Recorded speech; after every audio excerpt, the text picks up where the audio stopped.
Evening, classmates. Good evening, ma'am. This evening, we're going to discuss the topic how to relate new management techniques to the decision making and how to use flowchart as a planning. Here, I'm your partner for today, and let's start my discussion. So first, what is decision making? We discuss decision making. Decision making is the process of making choices by identifying a decision, gathering information, assessing alternative or solution. So here the question is how to relate new management technique to the decision making process. So relating new management technique to the decision making process involved integrating this technique into your organization existing decision making framework. Here the step-by-step guide on how to do that. So first, um, understand the new management technique. So begin by truly understanding the new management technique.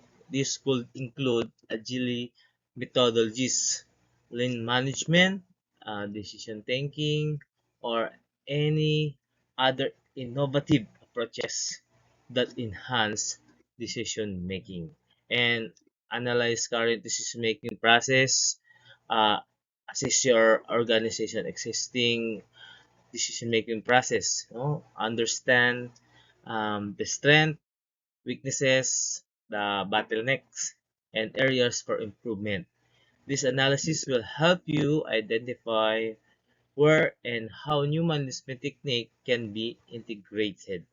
And the other one is we're going to identify decision points. So identify critical decision points within your organization. These are the stages or juncture where important decisions are made. It could be project initiation, resource allocation, product development, and etc.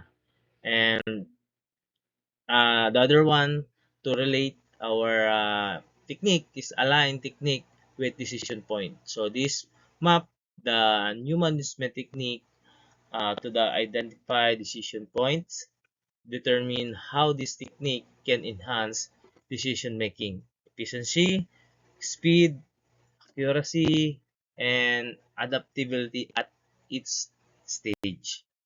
Okay, so the next other one is train and educate team.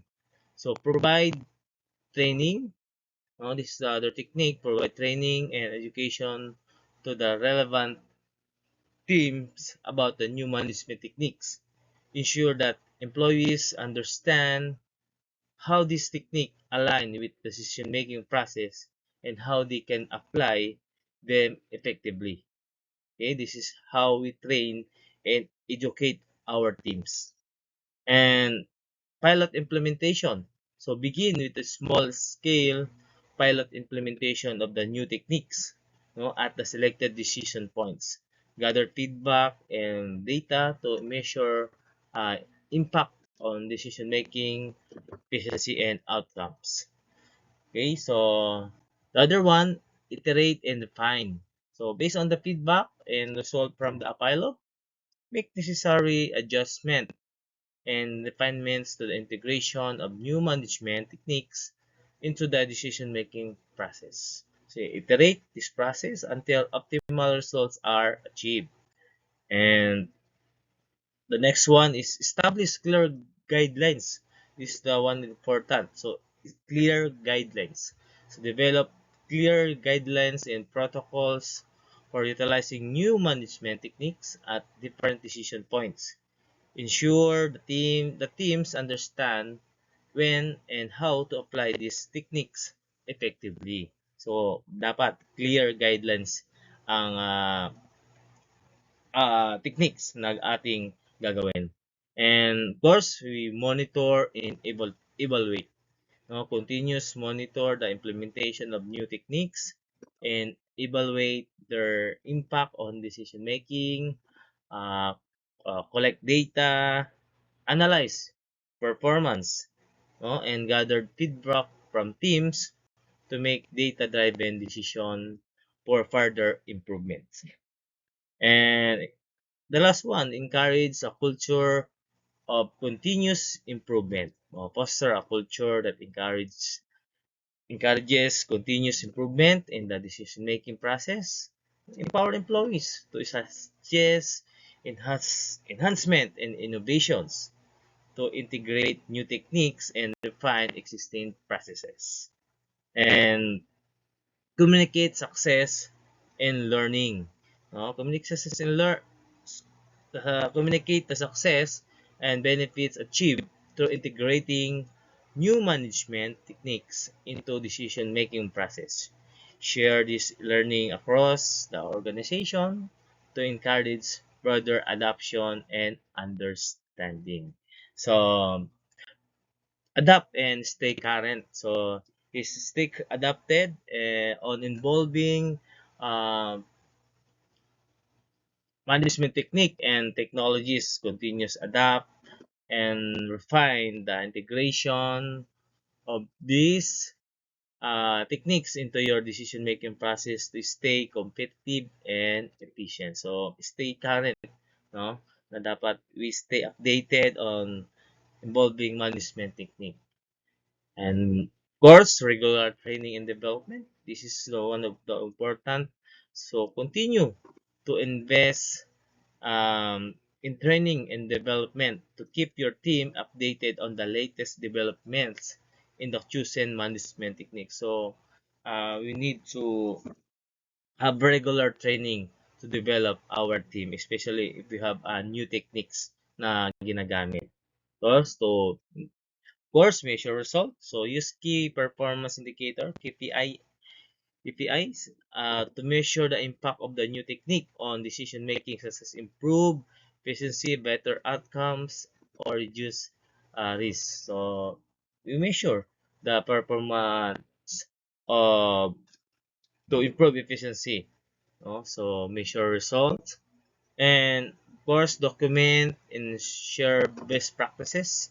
As you gain experience with the new technique, document best practices and success stories. Share this insight with your team to promote a culture of continuous improvement. So we need to document so to have to improve, no, uh, our techniques and share best practices.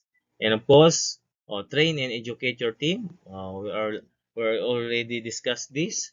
So ensure that your team understand that new technique. No, provide training and education to ensure that everyone involved in decision making process. So here the how to relate our new techniques uh, uh, um, in decision making.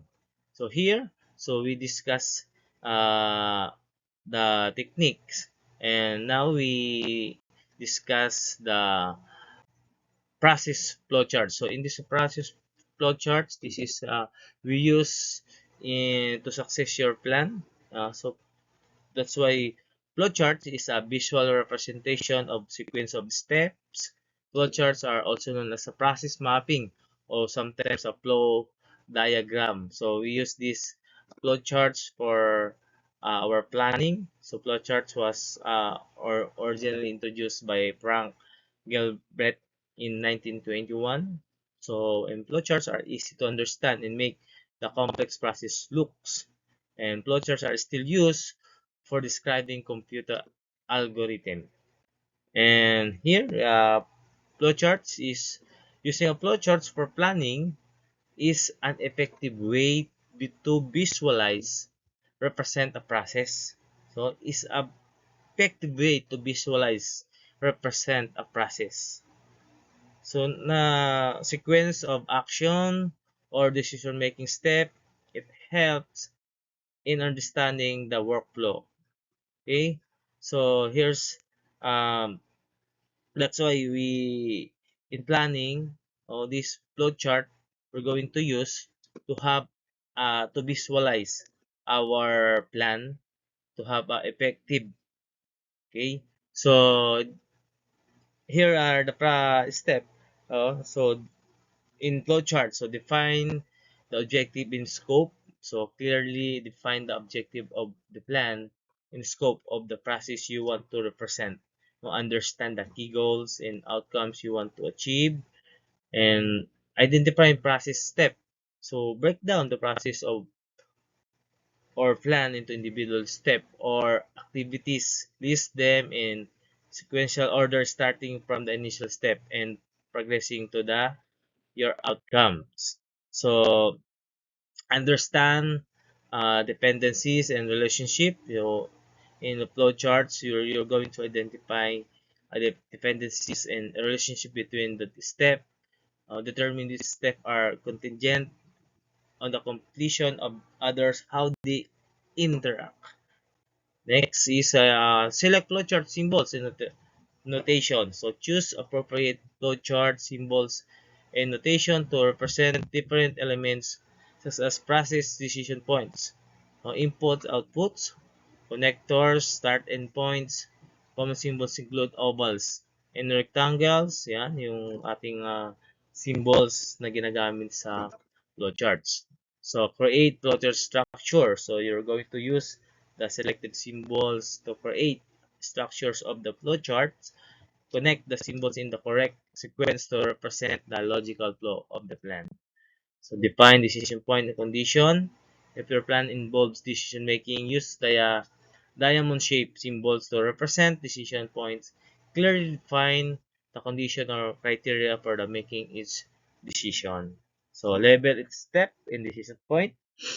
Provide clear and concise labels for each step. Now decision points, input, output, or connector. Ensure that anyone reviewing the flowcharts can understand purpose of each element. So test the flowchart. So you're going to test the flowchart, walk through the flowchart to simulate the execution execution of the plan. So verify that the step and decision lead to the intended outcome. So here the example of flowchart. Here the flow to process. So start. So from the start and Bob Sweet. So this is an example of our flowchart. So here another example. So thank you very much and good evening.